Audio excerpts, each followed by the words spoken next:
Есімім Ермахан қызы Меруерттің. Жасымнан бар саланы керек еттім. Бірақ та мен мұғалім болмаймын деп, есім де бала кезде берген сертім. Әр бірінің дәмін татып көргеннен соң, дәл тапқан сияқтым керектігін. Ұстаз деген ұлы атқа ие болдым.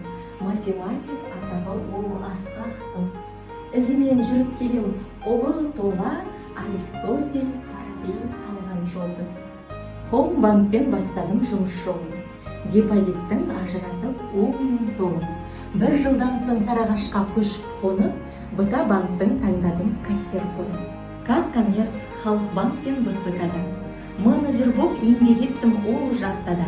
Бір сарынды, бір айналым өзгеріссіз болғаннан соң өзгерттім жолымды да. Жаңашыл мектебіме жаңа ұстазбын. Ұстаз ғана түсінер ұстаз жаным.